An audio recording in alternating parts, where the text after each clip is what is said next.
မင်္ဂလာပေါင်းနဲ့ပြည့်စုံကြပါစေခင်ဗျာကျွန်တော်တို့မြမယဉ်ကျေးမှုနဲ့စာပေလောကမှာရှေးပညာရှင်ကြီးတွေပြုစုခဲ့တဲ့တရရကျမ်းတွေလောကနီတိကျမ်းတွေဆိုတာလူမှုပတ်ဝန်းကျင်ကိုထိန်းချောင်းတဲ့အင်မတန်ဖိုးတန်တဲ့ပညာပန်တိုက်ကြီးတွေဖြစ်ပါတယ်အထူးသဖြင့်လောကလှကိုဆောင်တဲ့အမျိုးသမီးတွေရဲ့အကြောင်းသူတို့ရဲ့စိတ်နေစိတ်ထားရှောင်ရမယ့်အပြစ်နဲ့ဆောင်ရမယ့်အကျွင့်တွေကိုဒီကျမ်းတွေမှာအသေးစိတ်လမ်းညွှန်ထားပါတယ်ဒီနေ့မှာတော့ကျွန်တော်ကတတရကျမ်းနဲ့လောကနီတိကျမ်းလာမိန်းမတို့အကြောင်းကိုအပိုင်း၅ပိုင်းခွဲပြီးလေ့လာမိသလောက်တင်ဆက်သွားမှာဖြစ်ပါတယ်အပိုင်း၁ပထမအဆုံးအနေနဲ့မိန်းမတို့ရဲ့သဘာဝစွမ်းအားကိုကြည့်ကြရအောင်ကျမ်းဂန်တွေမှာယောက်ျားနဲ့မိန်းမကိုနှိုင်းယှဉ်ပြထားတဲ့နှစ်လေး၆ရှိဆိုတဲ့အချိုးအစားရှိပါတယ်နှစ်အချိုးကတော့မိန်းမတို့ဟာယောက်ျားတွေထက်အစာစားတဲ့နေရာမှာနှစ်ဆပိုနိုင်တယ်လို့ဆိုပါတယ်။ဒါဟာခန္ဓာကိုယ်တိဆောက်ပုံနဲ့အားရင်လွှဲချက်ပေါ်မူတည်တာပါ။လေးအချို့ကတော့အကွက်ချစဉ်းစားတာအိမ်တွင်းရေးစီမံတာတွေမှာမိန်းမတို့ရဲ့ဉာဏ်ဟာယောက်ျားထက်လေးဆပိုထက်မြက်ပါတယ်။၆ဆအချို့ကတော့အလုပ်လုပ်တဲ့နေရာမှာမိန်းမတွေဟာပိုပြီးဇွဲကောင်းကြပါတယ်။မိသားစုအတွက်ဆိုမမောမပန်းလောက်ကင်နိုင်တဲ့ဝရိယဟာယောက်ျားထက်၆ဆပိုပါတယ်။၈ဆအချို့ကတော့ခံစားချက်နဲ့ချစ်ချင်းမေတ္တာပိုင်းမှာတော့၈ဆပိုတယ်လို့ဆိုပါတယ်။ဒါကြောင့်ပဲအမျိုးသမီးတွေဟာပိုပြီးနုညံ့တယ်လို့ပိုပြီးလဲခံစားလွယ်ကြတာဖြစ်ပါတယ်။အပိုင်း၂တရကျမ်းမှာအမျိုးသမီးတယောက်ရဲ့တန်ဖိုးကိုကြာဆင်းစေတဲ့အချက်၆ချက်ကိုသတိပေးထားပါတယ်။ဒါတွေကိုမိန်းမတို့၏အပြစ်၆ပါလို့ခေါ်ပါတယ်။နံပါတ်၁တေးရည်တောက်ခြင်းမွေးစေဝါနဲ့တေးရည်ကိုနှစ်သက်ရင်မိမိရဲ့တိတ်ခါရောအိမ်တော်ရေးပါဖြစ်စည်းတတ်ပါတယ်။နံပါတ်2မကောင်းသောအဆွေခင်မုန်းရှိခြင်းအကျင့်ပြတ်သူတွေနဲ့ပေါင်းသင်းရင်အိမ်တော်ရေးမှာတန်တရားတွေဝင်လာတတ်ပါတယ်။နံပါတ်3လင်းကိုမမှုခြင်းမိမိရဲ့ခင်မုန်းကိုအလေးမထားဘဲစော်ကားပြောဆိုတာမင်္ဂလာမရှိတဲ့အပြုမူပါနံပါတ်4အိမ်ပြင်ထွက်လွန်ခြင်းအကြောင်းမဲ့လမ်းသလားတာအိမ်မှာမမြဲတာဟာ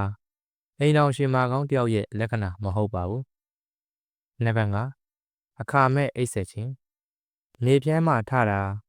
အလုံးမရှိဘဲအိပ်နေတာပြင်းရခြင်းရဲ့လက္ခဏာဖြစ်ပြီးဆင်းရဲခြင်းကိုခေါ်ဆောင်ပါတယ်နံပါတ်6တိမ်တက်ဆင်းသွားလာခြင်းအတင်းပြင်းပြောဖို့သူတစ်ပါးအိမ်သွားလာတာဟာရန်ပွားခြင်းရဲ့အစပဲဖြစ်ပါတယ်အပိုင်း3လောကနီတိကျမ်းမှာတော့မြတ်စွာဘုရားရှင်ဟောကြားခဲ့တဲ့ဇနီး9မျိုးအကြောင်းကိုအကျယ်တဝင့်ဖော်ပြထားပါတယ်ဒါဟာအိမ်တော်ရှင်အမျိုးသမီးတွေအတွက်အရေးကြီးဆုံးအပိုင်းပါနံပါတ်1ရန်သူကဲ့သို့ဇနီးလင်းကိုအမြဲအလိုမကြပဲရန်ပြုတတ်သူနံပါတ်2ခိုးသူကဲ့သို့ဇနီးလင်းရှာသမျှဥစ္စာကိုဖြုံးတီးတတ်သူနံပါတ်3အရှင်သခင်ကဲ့သို့ဇနီး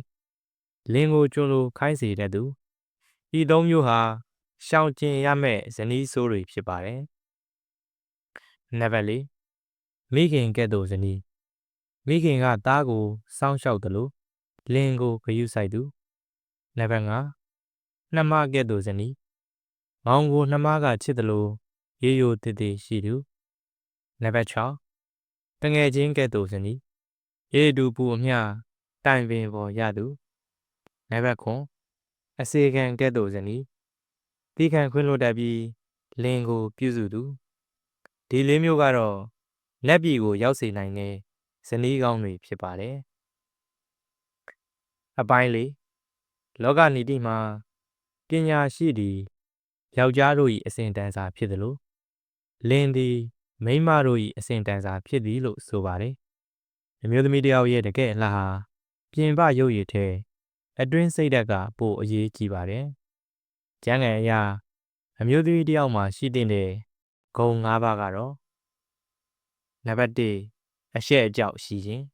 နံပါတ်2စကားကိုချိုသားစွာပြောခြင်းနံပါတ်3 အလေးအကျင့်ကောင်းမွန်ခြင်း